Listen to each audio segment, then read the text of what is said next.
Ya vimos la segunda carta y la tercera.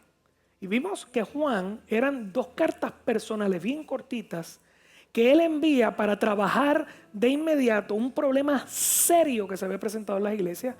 Juan era un apóstol ya bien anciano que había estado ministrando muchos años en el área desde Éfeso al área de lo que llamamos Asia Menor, lo que hoy en día es el norte de Turquía. Y en esa área había unas cuantas iglesias, quizás las mismas 7 iglesias, a quien él le escribe en el Apocalipsis después.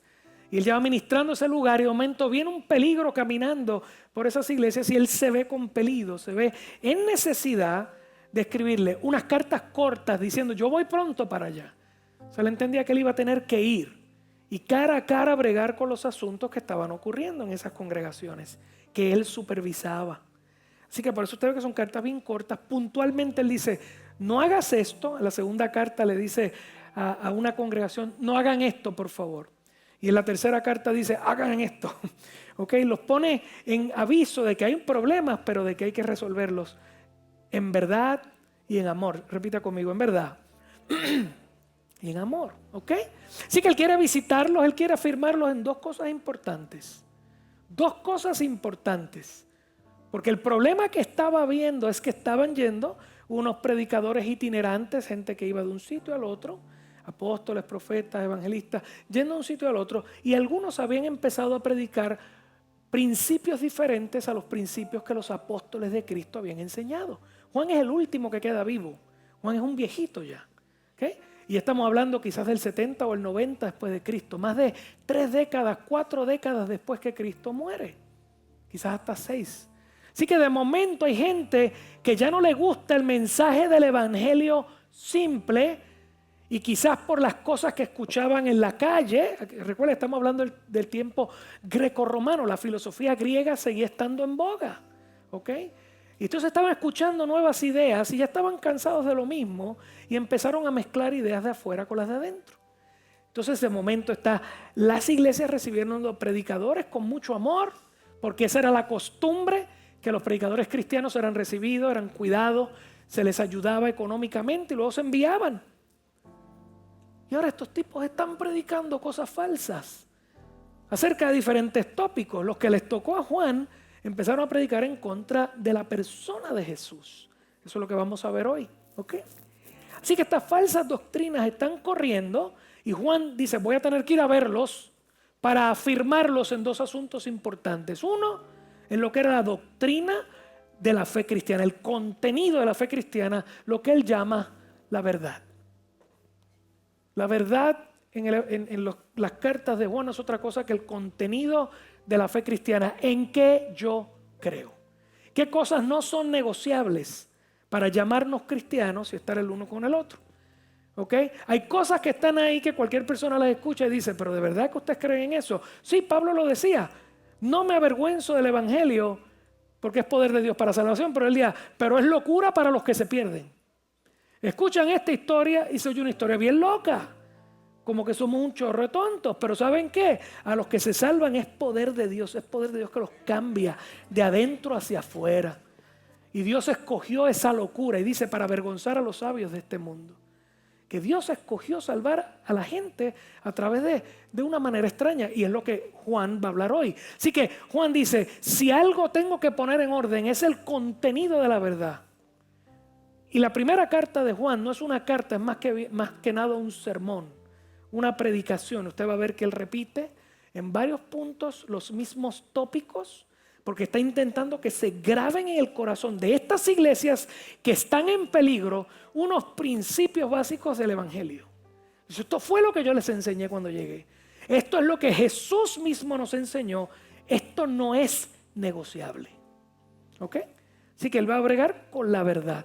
Y la segunda cosa que él quiere afirmar es que esa verdad tiene que estar atada a una práctica de la verdad. Y la práctica de la verdad es el amor. Tú no puedes llamarte cristiano porque sabes los principios bíblicos, pero no se te ve. Se te tiene que ver. Esto tiene que de alguna manera tener resultado en ti. Tiene que meterte en una experiencia diferente a la vida pasada que tenías. Así que Juan va a afirmarnos en la verdad y en el amor. Diga conmigo, la verdad y el amor, el contenido, la doctrina y la práctica. Contenido de la fe y la práctica de la fe. Eso es lo que hace un cristiano. ¿Ok? Y esto lo hace en contraposición de las falsas doctrinas y sus resultados. Y a través de toda la carta vamos a ver que cuando Juan ataca algo es porque eso es algo de lo que se estaba predicando. ¿Okay? Así que vamos por ahí. En lo que Juan puede llegar a ellos es que él envía las dos cartas que ya vimos para decirle que la vida cristiana se vive en verdad y en amor. En una de las cartas trabaja un problema porque estas iglesias algunas estaban enfatizando una de las dos áreas. Y había algunas que vivían en verdad sin amor y otras que vivían en mucho amor sin la verdad. Él dice, no puede ser así. Eso fue lo que ya vimos las semanas anteriores.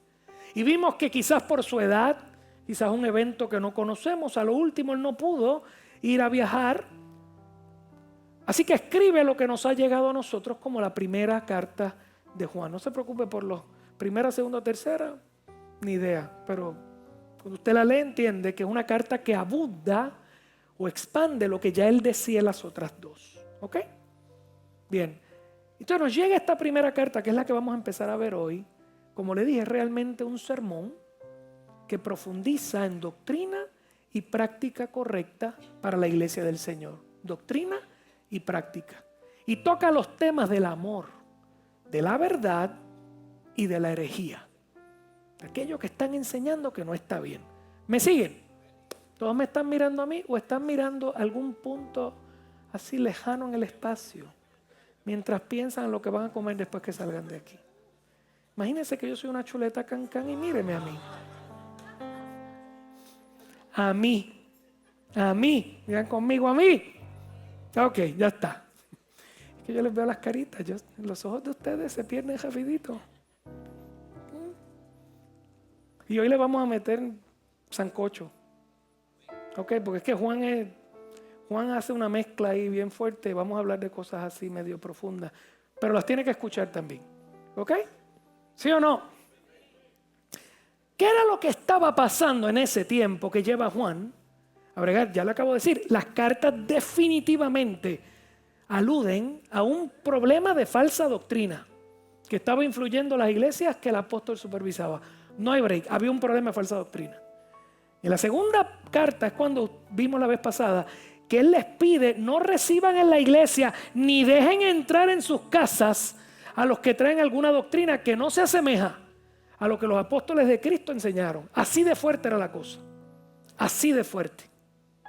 No los dejen entrar en casa. Hoy vamos a ver que había una falsa doctrina y había un predicador, se llama Cerinthus. Y Cerinthus predicaba gente, yo le dije en una ocasión, no necesariamente gente mala, ¿ok? La iglesia está desarrollando su doctrina y son gente que predica, son obispos de iglesia, son lo que fuere, pero empezaron a desvirtuar la enseñanza y usted ve que los apóstoles empiezan a, no, tú estás mal y si no te arreglas tenemos un problema. El problema con Cerinthus es tan fuerte. Había unos baños públicos en Éfeso y cuenta la historia, la tradición, que en una ocasión llevan al ancianito a bañarlo, que tenían que ir 2 o 3 personas a llevarlo a estos baños públicos grandes. Y él a lo lejos ve a Cerinthus bañándose. Y le dice a todo el mundo, me quedo sin bañar, me sacan de aquí, yo no voy a estar donde ese hombre está. Así de fuerte era Juan con este asunto. Y este es el apóstol del amor. Yo no quería verme con Pablo. Y menos con Pedro y su espada saca corta oreja. Este era el del amor. Y cuando vio a Cerinthus entrando en la misma agua que él iba a entrar, dice, aquí yo no entro. Lo tuvieron que sacar suciecito y le echaron desodorante porque no se quiso bañar ahí. ¿Ok? El problema es, en la segunda carta le dice, no lo reciban, están viniendo. En esta primera carta vamos a ver, durante la lectura, a través de estas semanas, que ya gente se había ido de la iglesia. Ya había habido una división, posiblemente ya habían montado una nueva iglesia con las nuevas ideas. Así que Juan ya está bien preocupado. Dice, ya hay gente que está tan confundida que han empezado a creer estas falsedades. Bien. ¿Cuáles eran esas enseñanzas? ¿De dónde vienen estas herejías? Lo que estaba ocurriendo en el primer siglo es la versión beta. ¿Saben lo que es una versión beta? Cuando sacan un programa que todavía lo están verificando. Era una versión inicial de lo que en el segundo siglo de la era cristiana se llamó el gnosticismo. ¿Ok? Y de hecho el gnosticismo tuvo un avivamiento en los años 60, se llama la Nueva Era. Vaya allí a Bookmark ahorita y va a encontrar que tienen una esquinita con libros cristianos y tienen una línea bien grande de libros esotéricos y cuánta cosa hay. Gnosticismo es la base esotérica de todo esto. Y eso en ese tiempo ya había comenzado a tener un gran auge. En el segundo siglo después de Cristo se convirtió en una filosofía totalmente completa y muchos en la iglesia la recogieron. ¿Ok? Era el gnosticismo y yo me perdí por donde voy. ¿Pero por qué yo me pierdo tan rápido? Ok, gnosticismo. Ahí estaba predicando el tal Cerinthus, que no se quiso bañar en la misma playa, bueno, en este caso, el baño público. Y también había otra gente, se llamaba los docetistas. Docetistas viene de una palabra griega que significa lo que aparenta, no lo que es, sino lo que aparenta. Le voy a explicar. Así que los docetistas creían en lo que es aparentado, pero no lo que es real. Le voy a explicar eso ahora, ¿ok? ¿Qué era lo que decía toda esta gente? ¿Cuál es la idea básica que después vino a ser el gnosticismo?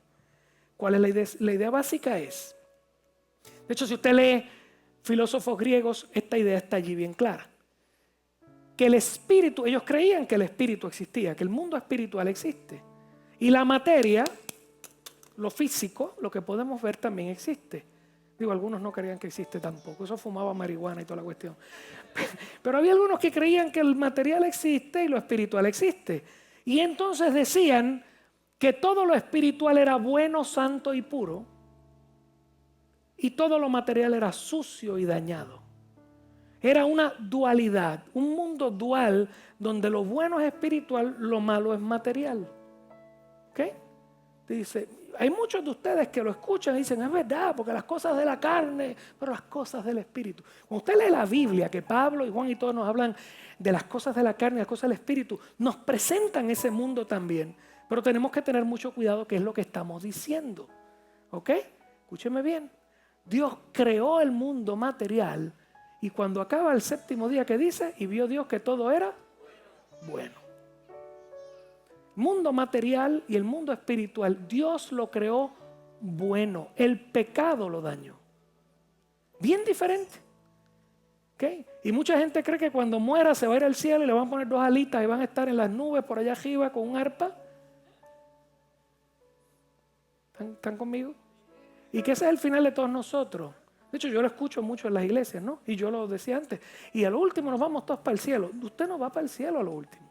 Cuando Cristo regrese a la tierra, la Biblia dice que va a haber un gran juicio, donde se va a separar finalmente aquel que creyó en Cristo y el que no. Nos guste o no, eso es lo que hay. Y va a haber un cielo nuevo y una tierra nueva. ¿Y dónde usted va a estar con Cristo? Acá. En un cuerpo glorificado. Vamos a estar en un lugar material donde lo material y lo espiritual va a estar totalmente conectado, como estaba al principio en Génesis 1 y 2. Porque la Biblia dice que Dios venía a hablar con Adán. Se veían cara y cara, caminaban juntos y no tenían problema. El día que Adán pecó fue y buscó una mata de guanábana y se tapó. Porque de momento no podía estar frente a la presencia de Dios. Había habido una rotura en la alianza entre el mundo físico y el mundo espiritual. Y Dios los saca del Edén y cierra la puerta. Lo que usted quiere entender de eso, lo importante es que se rompió la comunicación entre el mundo espiritual y el mundo físico. Y nos quedamos acá abajo en el mundo físico, llenos de pecado, de dolor, de angustia, de muerte. Entonces estos filósofos mirando el mundo físico decían, esto está tan malo, que esto tiene que ser malo. Y la idea, de hecho si usted ve el hinduismo, la idea es cómo yo sigo portándome bien hasta liberarme de esta caja que es una esclavitud y hacerme uno con la conciencia universal. El que me diga que un día y el universo me trajo esta bendición, con el universo le voy a caer encima, pescozones. Eso no es bíblico. El universo es un montón de gases allá arriba, apestan y una cosa terrible. Y si subes te queman. A ti tus bendiciones te las trae Dios, el creador del universo. ¿Ok? Un aplauso al Señor.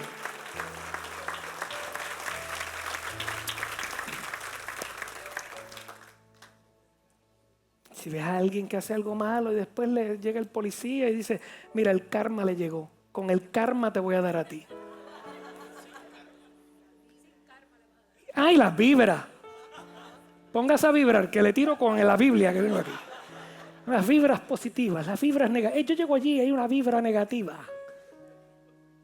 Todo eso son conceptos New Age. Todos son conceptos gnósticos.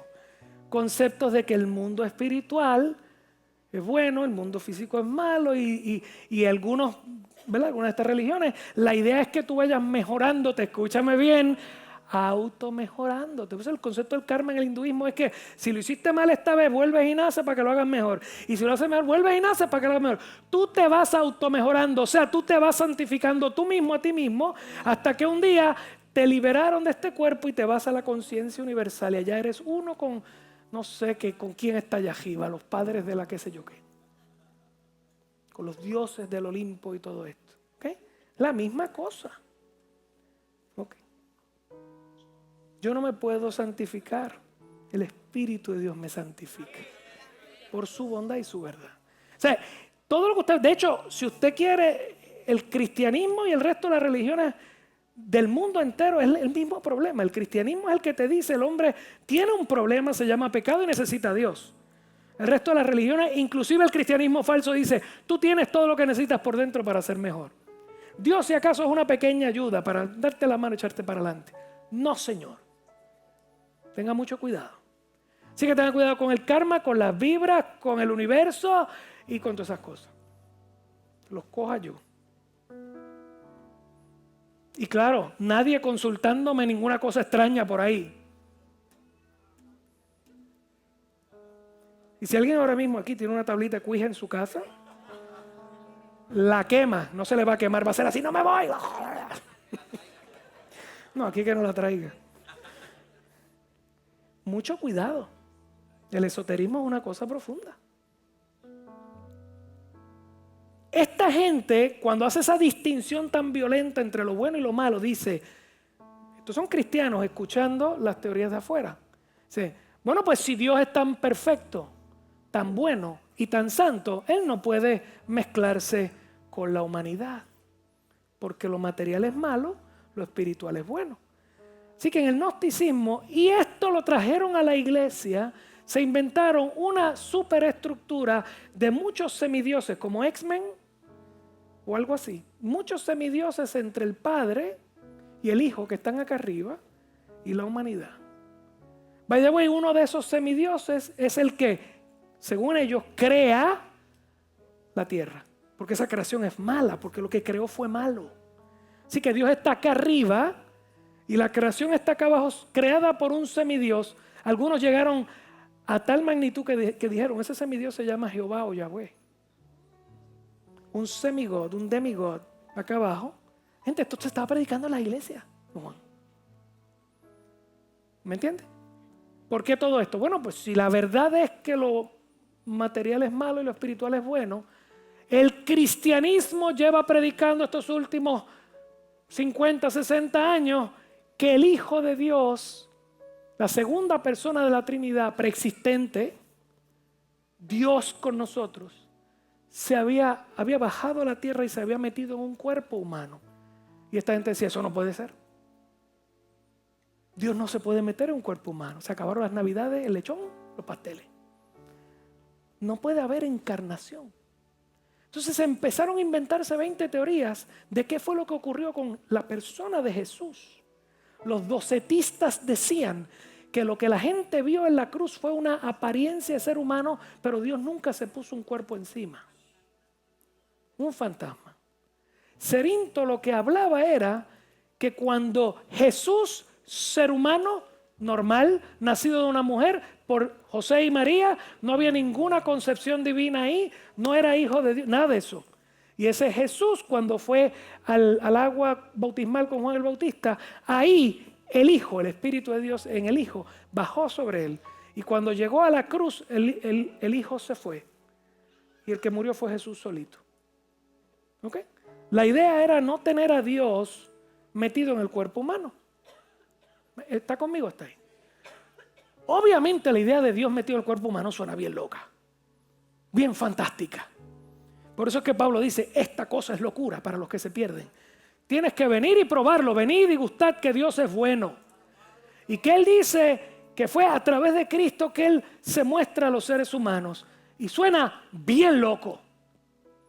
Y esta gente no sé si era que estaba tratando de hacer el cristianismo más suavezón para el mundo greco-romano. Y de momento pues dicen, sí, esto es un Dios que está por allá por el Olimpo cristiano. Y acá abajo fue este gran profeta, igual que el New Age que dice que Jesús, o sea que Jesús es admirado, ¿no?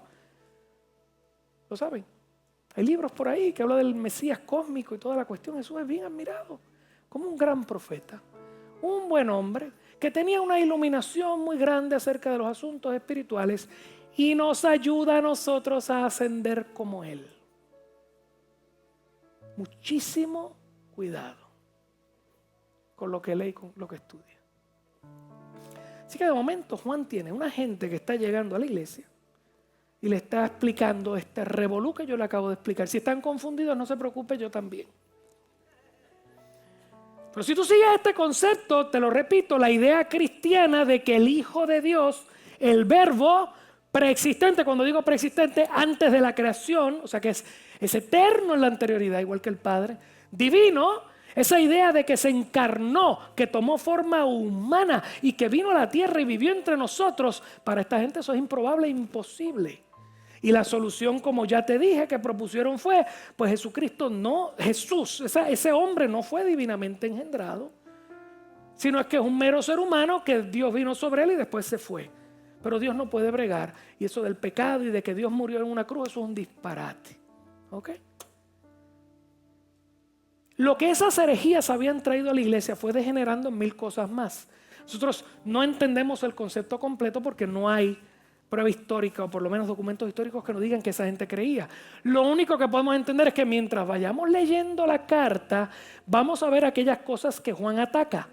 Y las que Juan ataca obviamente son las que esta gente había estado enseñando. Te voy a decir algunas de ellas, no las vamos a ver todas hoy, sino mientras vayamos leyendo el sermón. 1. La primera cosa que esa gente empezó a enseñar es que el Hijo de Dios no vino en carne a través de Jesús. El Hijo de Dios no vino en carne. De hecho, Juan lo llama, dice, ese es el anticristo. No está hablando de esta persona que viene al final de los tiempos. Dice, el espíritu del anticristo que viene por ahí ya llegó. Está en esta gente que está negando a Cristo. ¿Lo vio?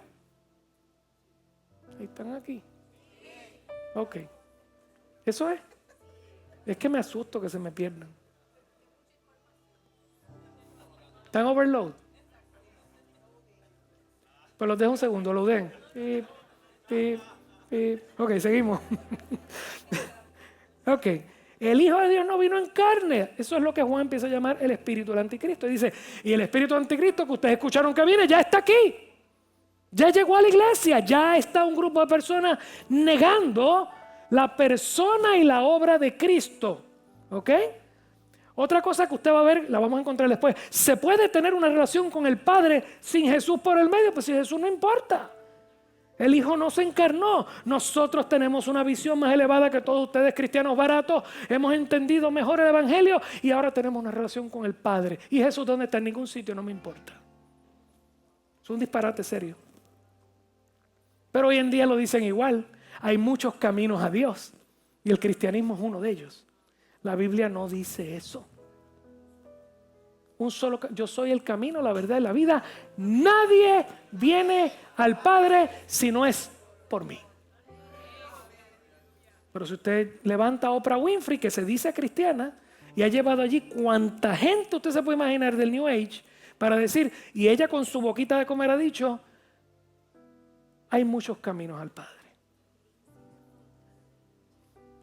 Sí, esa chica que está predicando, esa sí que está bien, esa tiene que estar fumando moña jara, porque a esa se le fue la guagua bien fuerte.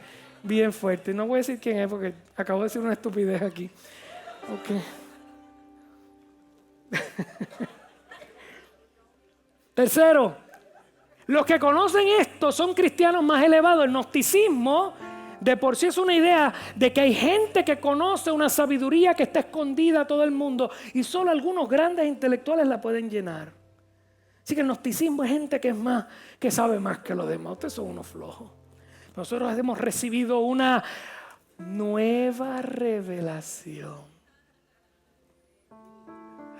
Aleluya. ¿Cuánto hemos oído eso en nuestras iglesias en los últimos 30 años? Que tengo una nueva revelación. Agarra la Biblia. No digo qué voy a hacer. Esto es viejo. Lo que estamos viendo hoy es un refrito de lo que había pasado siempre. Por eso la respuesta está en la Biblia. Y tú vuelves ahí y te das cuenta que los mismos problemas que la iglesia afronta hoy, las mismas crisis estaban antes y tenemos que responder igual. Como Juan responde. Juan es bien fuerte con esto. No necesitamos demostrar que somos creyentes. Fíjense que Juan trabaja mucho el tema de demostrar tu cristianismo con amor. Aparentemente esta gente eran tan elevados, tan intelectuales, que se habían separado de todo el mundo y no tenían que mostrarle a nadie su amor ni nada. No necesariamente está hablando de inmoralidad, pero era gente que había rechazado el resto de la iglesia. Así que entendían que no tenían que demostrar amor ni cuidado a los demás. Y por último, parece que estaban diciendo, y los que no siguen lo que nosotros estamos predicando no conocen a Dios. Si no conocen a Dios no son salvos. Ellos habían encontrado otro camino al Padre que no era Jesús. Por eso Juan lo llama el anticristo. ¿Ok? ¿Cómo el apóstol durante toda la carta va a contrarrestar estas ideas? Él va a argumentar a favor, voy a hablar una palabra de domingo, a favor de la ortodoxia cristiana. Diga conmigo ortodoxia. Lo contrario creo que es heterodoxia. ¿Qué es ortodoxia? Lo correcto, lo que está bien. El heterodoxo es el que está trayendo algo equivocado. Dice, va a argumentar en contra de doctrina correcta. Cada uno de esos asuntos que los falsos maestros van trayendo, él los contrarresta a través de la carta. Le voy a decir cómo lo contrarresta. Primero, nos vuelve o nos educa o nos recuerda la doctrina de la encarnación de Cristo. Diga, encarnación de Cristo. ¿Qué significa? Que el Hijo, su deidad, es Dios y es preexistente a la creación, apareció como un ser humano en la tierra. Y esa encarnación de Cristo, Jesucristo, es la única fuente para conocer la verdad de Dios y tener relación con Él. O sea, nos lleva al Evangelio otra vez. Segundo, nos habla de la santidad de Dios y su pureza. Y esta gente decía que estaban bien, que estaban allá arriba, que eran gente perfecta. Él dice, no, nosotros pecamos. Juan va a hablar mucho acerca del pecado remanente en el ser humano, en el cristiano, vamos. El pecado que todavía mora en nosotros, porque esta gente se creía especial, que habían alcanzado la perfección. ¿Ok? Escúcheme bien, a través de los años, de las décadas y los siglos, ha habido movimientos dentro de la iglesia que enseñan perfección del creyente en esta tierra. Eso es una carga que nadie puede llevar. Y han dañado la fe de mucha gente. Los que vienen de iglesias bien legalistas, de eso estamos hablando. La perfección. Eso es un disparate. ¿Ok? Y Juan va a tocar ese tema ahí. Que la prueba de nuestra salvación es a través del amor que mostramos. ¿Ok? Juan va a hablar en contra de esta gente que cree que se pueden separar de los demás. Y Juan a lo último, y esto lo repite la carta tantas veces y es tan hermoso. Juan dice, tú no necesitas lo que esa gente está diciendo para ser salvo. Tú sabes que eres salvo porque tienes el Espíritu en ti. Juan habla de la posibilidad de saber que estás salvo. Hay muchas congregaciones cristianas y muchas denominaciones, empezando por la iglesia tradicional católica, pero muchas denominaciones protestantes, que la teología es tan y tan revuelta en pedazos que tú nunca sabes si eres salvo. La Biblia es clara de que el día que tú creíste en Jesucristo, tú eres salvo. Y lo puedes saber porque el Espíritu Santo te sella aquí. Dale un aplauso al Señor. Es el gozo del Señor. Al final del día, el gozo del Señor en tu vida no es que se te quita la enfermedad y lo queremos. Que tienes muchos chavos, todo el mundo los quiere. Que te sale todo bien chévere, sí, pero es que el gozo del Señor que es mi fortaleza es que aunque todo vaya mal, yo sé que todo está bien porque mi futuro está seguro en Cristo. ¿Lo vio? Entonces, si tú le quitas al mensaje del Evangelio la seguridad de lo que Dios ha hecho por ti, ¿qué queda? Ya no son buenas noticias, ya no es Evangelio, son malas noticias que me voy a morir y todavía yo no sé si cuando me presente frente al Padre voy a estar bien. Eso es suicida.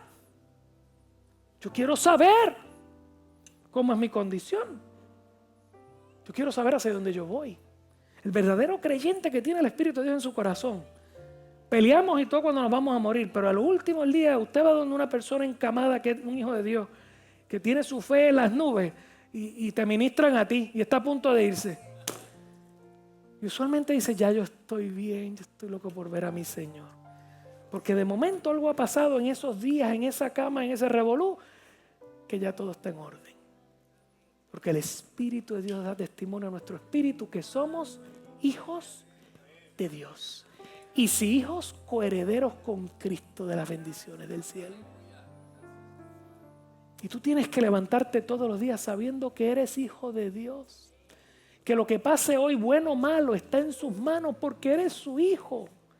Que tu eternidad está segura, que esto solamente es un paso bien cortito y bien pequeño. Somos como la grama, como la hierba que nace en la mañana y en la tarde está muerta. Esa es nuestra vida. Somos como un soplo y de momento para el filósofo ateo eso es terrible. La vida no vale nada, no hay ningún sentido, pero para el creyente sí lo hay, porque esto es un paso hacia mi eternidad con Dios. Y yo tengo gozo. Y yo tengo paz. La paz que sobrepasa y que queremos que sea para nuestros problemas acá abajo. Tranquilo, no. Es que tú vives en una vida trascendental por encima de tus problemas. Todo va a estar bien.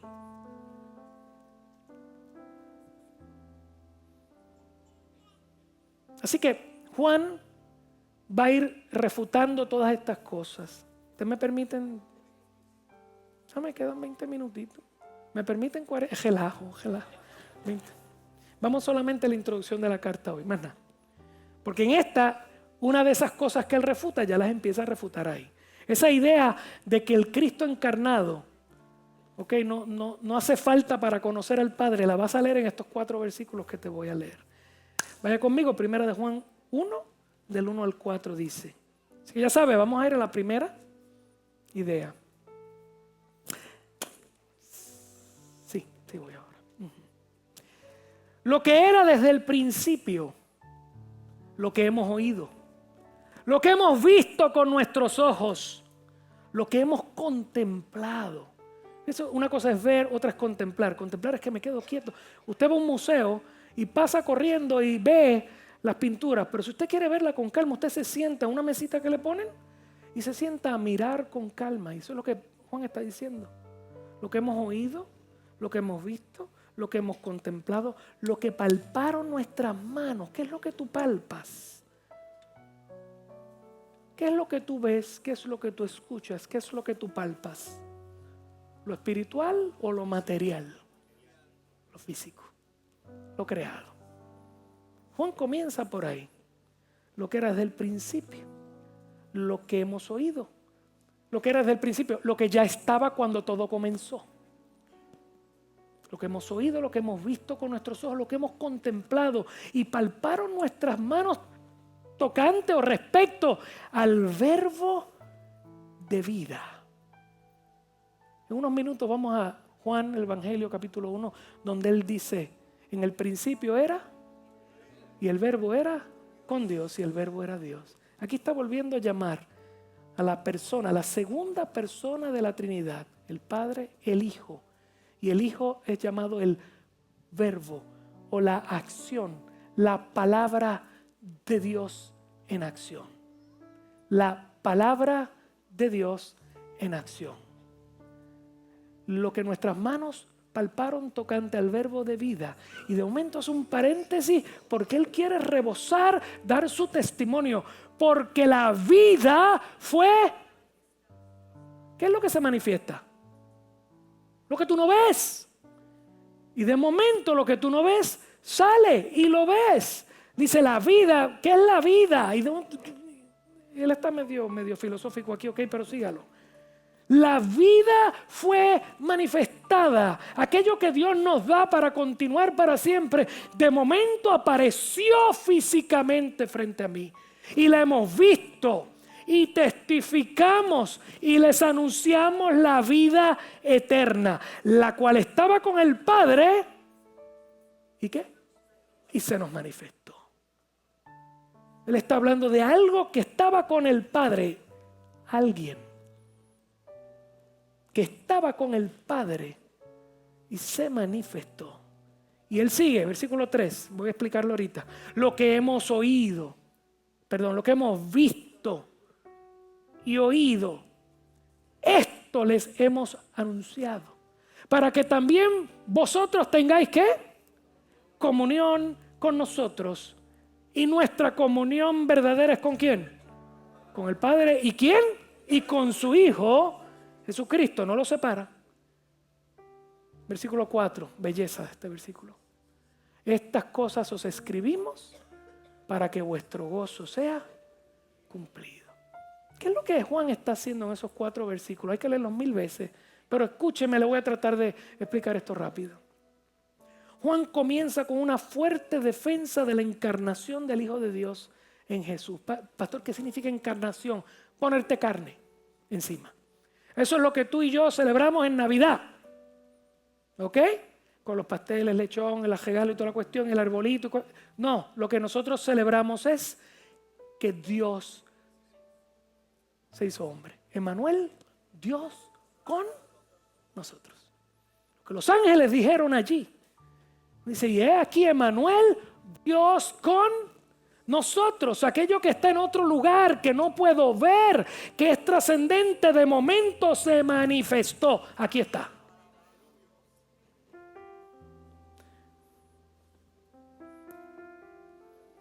El Hijo, Juan está hablando de el Hijo, la segunda persona de la Trinidad, preexistente, antes de la creación ya existía para siempre, divino, y le llama el verbo de la vida, el verbo de vida, y dice, el verbo estaba con el Padre.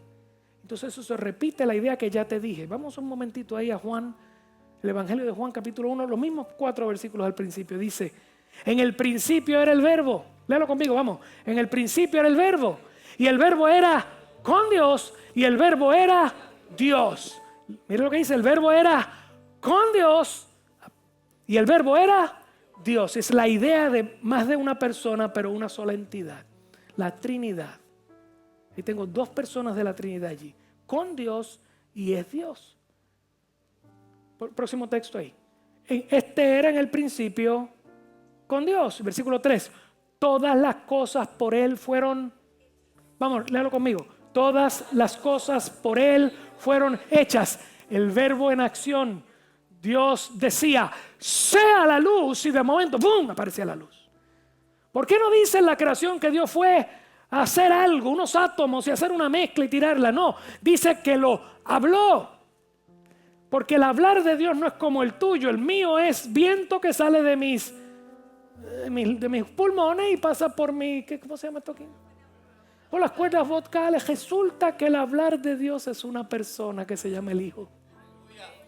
Es otra cosa.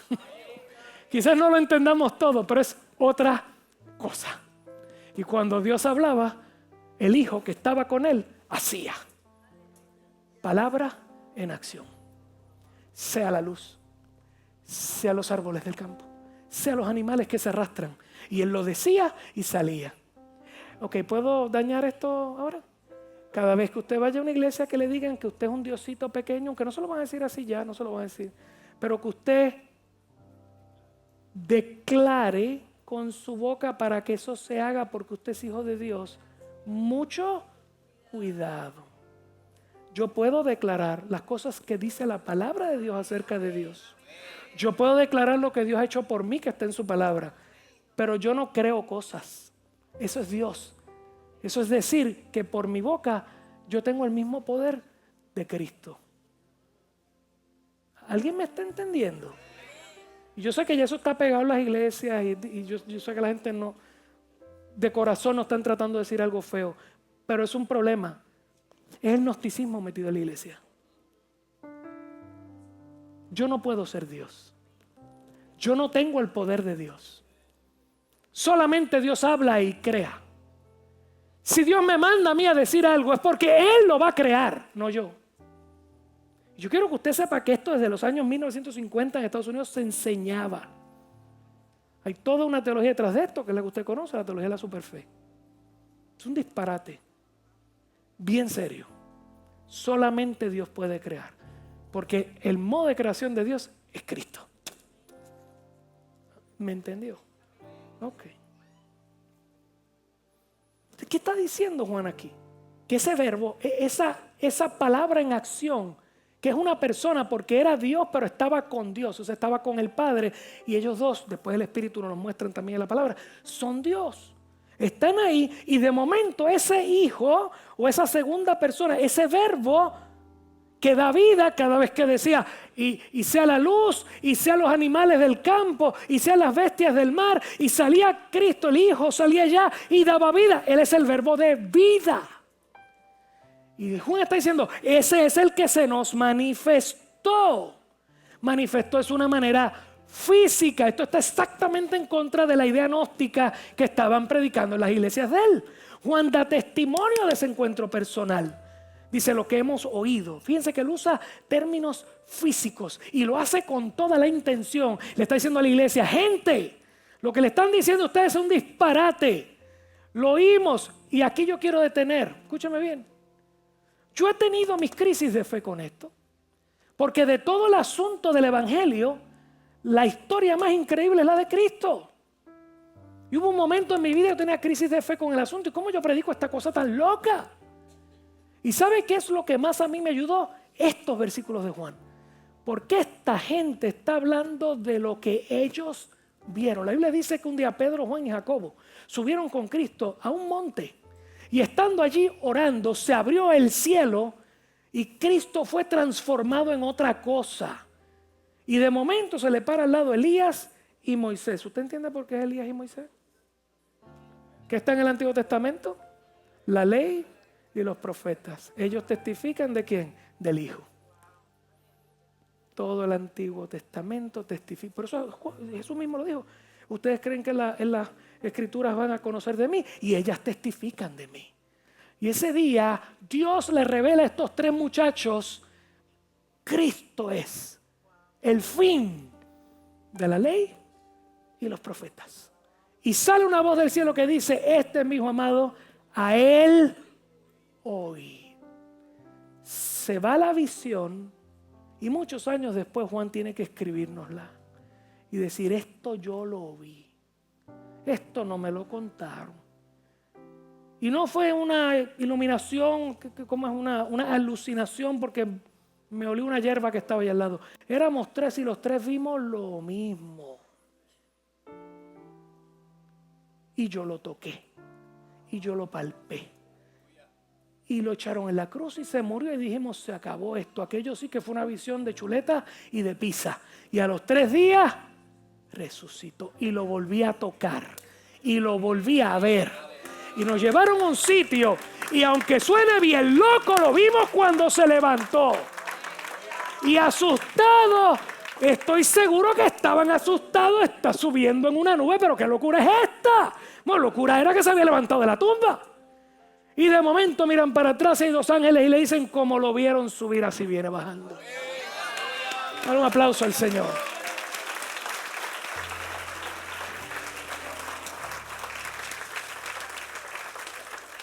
Juan le está diciendo a sus iglesias, el tipo yo lo vi, yo lo toqué, yo lo olí, le hice pescado y pan, se lo comió frente a mí, yo vi su poder y yo lo vi majestuoso. Yo lo vi. No es un cuento de camino. Te dice, pero este loco, ¿por qué hace eso? ¿Para ganar dinero? No, si perdió la vida por estar diciendo eso. Todos ellos fueron muertos por causa de estar diciendo esta locura.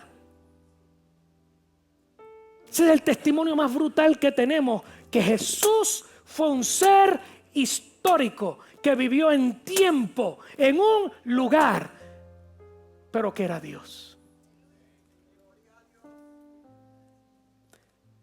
Granted, hay un montón de mitologías que hablan de hijos de dioses que bajan a la tierra y están por acá. Solo hay en todos lados. Resulta que Jesús es la mitología real, porque Él sí es Dios encarnado. El gran escritor C.S. Lewis con Tolkien, el que escribió Lord of the Rings, un día se sentaron a tomar un café y le dice uno al otro: ¿será posible que estamos frente a un mito real? Que las historias locas de los que escribían mitología, de momento esta sí es. Nos están dando dirección, teléfono, nombre de gente. Nos están diciendo los que lo vieron y perdieron su vida. De hecho, la Biblia dice que después que se levantó de los muertos, llegó a aparecérsele a muchas personas durante 40 días y en una ocasión a más de 500 a la vez. No es una alucinación en masa. No es un delusion en masa. Está hablando de gente que vio al Hijo de Dios. Poderoso. Por eso Juan, después que escribe esta cosa tan bella y tan hermosa, lo envían a la isla de Patmos a morir. Quizás estaba frustrado por toda la herejía que estaba viendo en la iglesia. Y de momento, estando allí, se abren los cielos y tiene una visión del Jesús que él nunca había visto. Léalo otra vez. Un ser glorioso, con ojos humeantes, con una lengua que era como una espada con pies de bronce. Y era una gloria espléndida tan fuerte que él cayó al suelo. Y de momento le ponen la mano aquí: no temas, soy yo. Yo estoy en control. Juan, te vas a morir. Tuviste a escribir una carta por lo mal que están las iglesias. Sí va a haber mucha herejía. Sí va a haber mucha gente que va a echar para atrás porque no va a creer. Tranquilo, yo soy el dueño de la iglesia. Todo va a estar bien. Dale un aplauso al Señor. Vamos, vamos.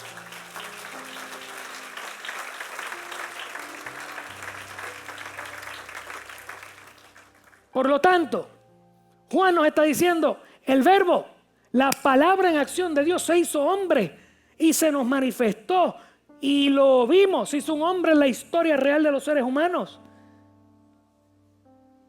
Y vino así, ¿por qué? Pues de una manera que lo puedo entender. Un ser humano me puede hablar a mí, puedo entender, puedo ver. La manifestación de Cristo trae una revelación de quién es el Padre y cómo yo me puedo acercar a Él.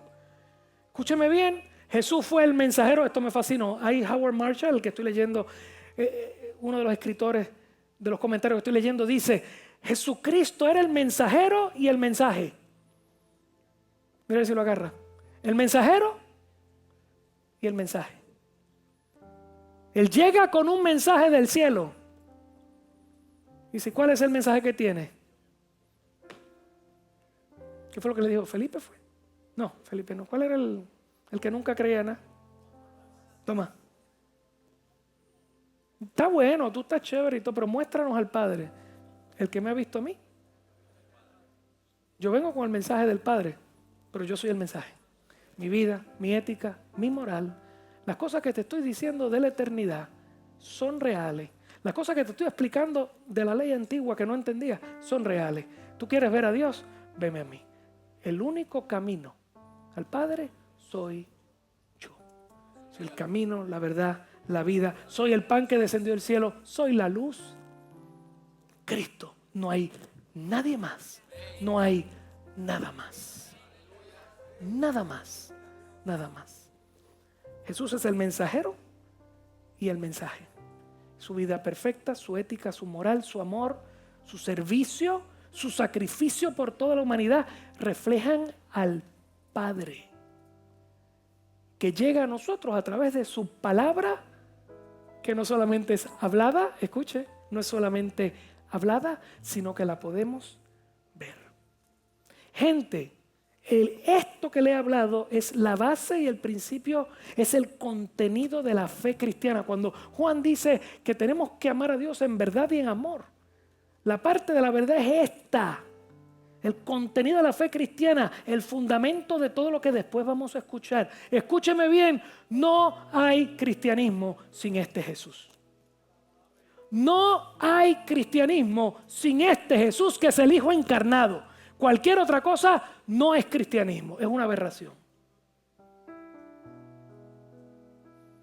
El verbo que no solamente fue un mensaje, fíjese que de ahí para atrás en el Antiguo Testamento había mensajeros de Dios, profetas que escuchaban de Dios y hablaban.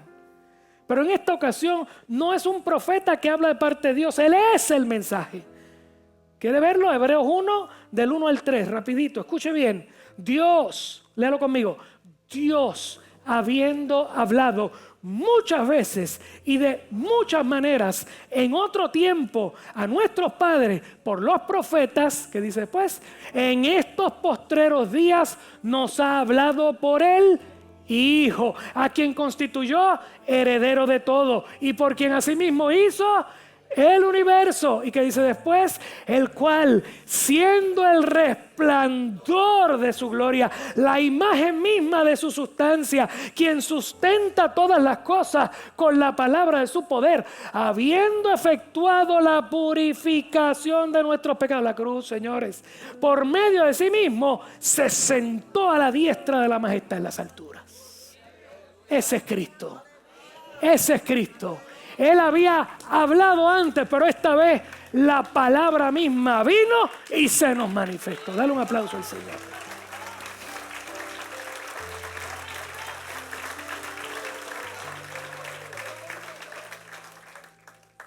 ¿Qué Juan acaba de hacer? No sé si se dio cuenta que ni saludó. Juan, por eso es que decimos que es un sermón más que una carta. Él ni saluda. ¿Qué es lo que Juan acaba de hacer? Tiró la primera raya. Te están escuchando estas cosas diciéndolas por ahí. Aquí está la raya. Lo que hemos visto, lo que hemos oído, esto es lo que yo les anuncié. Y dice, para que ustedes tengan comunión con nosotros, si son iglesias porque creen lo mismo que lo que le hemos enseñado. ¿Lo escuchó? Le digo esto para que tengan comunión. Comunión es común unión. Estamos juntos bajo una premisa para los demás. Y la premisa, Juan está diciendo, no hay iglesia si no hay Cristo encarnado. Aquí tiré la primera raya. No hay iglesia si no hay Cristo encarnado. Y dice, eso ya lo leímos ahorita, pero se lo leo, dice, lo que hemos anunciado, para que tengáis comunión con nosotros. Ay, por si acá. Y nuestra comunión, la que tenemos tú y yo, verdaderamente es con el Padre. Y por si acaso se te olvida, con su Hijo. Porque están diciéndote por ahí que el Hijo no hace falta para encontrar al Padre.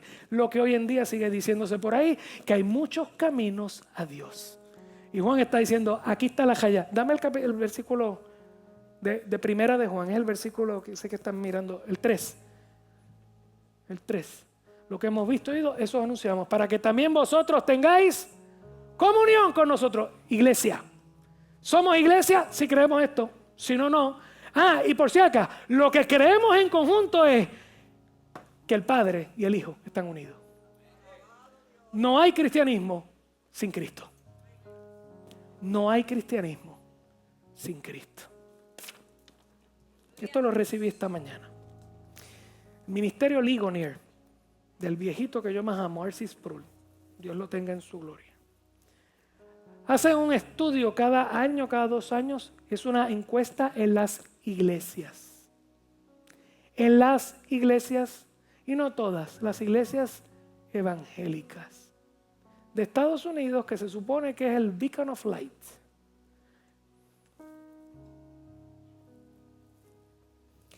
Jesús fue un gran maestro, pero no era Dios. El 22% de los cristianos creen eso. 1 de cada 5 creyentes sentados en las filas de las iglesias creen que Jesús era un gran maestro, pero no era Dios. Hoy. ¿Eso es gnosticismo en la iglesia?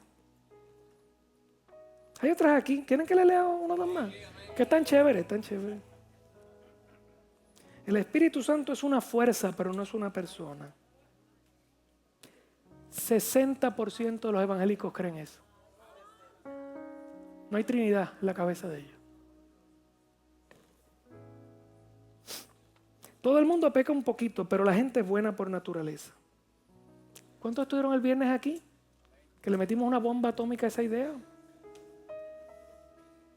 Estoy seguro que hay 2 o 3 pensando, yo creo eso. 60% de los creyentes creen eso. La Biblia dice, no hay uno solo bueno. Todos hemos pecado y todos estamos destituidos de la gloria de Dios. Yo no sé qué Biblia está leyendo esta gente. Bueno, no la están leyendo. Vamos por ahí. Y acá arriba no le están explicando la Biblia. Gente, se lo digo de corazón, mi meta en la vida es destruirlos a ustedes para cualquier mala predicación. Si algún día tienen que salir de aquí, lleguen a un sitio y si no le predican bien, salgan corriendo. ¿Me entendieron? Ese sí es mi orgullo. Ese me lo llevo frente al Padre. Aquí están los destruidos. Todo el mundo nace inocente a los ojos. Esta ni me voy a meter porque va a ser un revolú. Adorar en casa es tan válido como ir a la iglesia. 51% de los cristianos dicen eso. Dios acepta la adoración de todas las religiones, incluyendo el cristianismo, el judaísmo y el islam. 55% de los cristianos dicen eso. Es para apagar la luz y salir cogiendo. Y meternos a un convento todos. Esto es lo que estaba viviendo Juan. Porque yo quiero escucharle a los gnósticos, revolú, porque lo mismo que pasaba allá sigue pasando hoy. Y mi respuesta como iglesia tiene que ser la misma. No hay cristianismo sin Cristo. Dale un aplauso al Señor.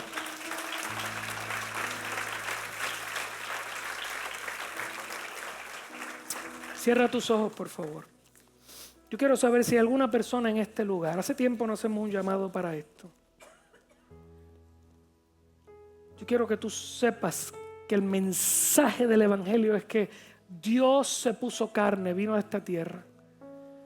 Porque nuestro abismo entre los dos, entre Dios y el hombre, era tan brutal que no había manera de salvarlo. Solamente nosotros pagando la culpa de habernos alejado de Él. Y esa culpa se paga con la muerte. Y Dios mismo por amor se puso carne y nos dio el ejemplo de cómo hay que vivir, y luego agarró nuestra culpa y se la echó encima y murió en la cruz del Calvario para pagar nuestro precio, para regalarnos la vida eterna. Y el único requisito es que creas en Jesucristo. ¿Qué significa eso? Que creas en esta historia que te acabo de dar. De que tú tienes un problema, de que eres pecador, de que Cristo vino a arreglar ese asunto. Le voy a hablar a los que están aquí que no conocen a Dios, a los que están apartados y a los creyentes que se convirtieron a no sé qué. Tú te tienes que haber convertido a ese evangelio. Cualquier otra cosa es frosty y engorda. Y cuando te llevo a las aguas bautismales te pregunto, ¿has creído en Cristo Jesús como tu Salvador y Señor? O sea, como el que es tu dueño y te manda. Si me dices que sí, la próxima pregunta es, ¿has puesto tu confianza en Él para tu vida eterna? Porque tú no te vas a ganar tu vida eterna jamás. Él es el verbo de vida. No eres tú. Tú jamás harás absoluta cosa alguna que te gane la vida eterna delante de Dios. Tú vas delante de Dios presentándote en el nombre de Cristo.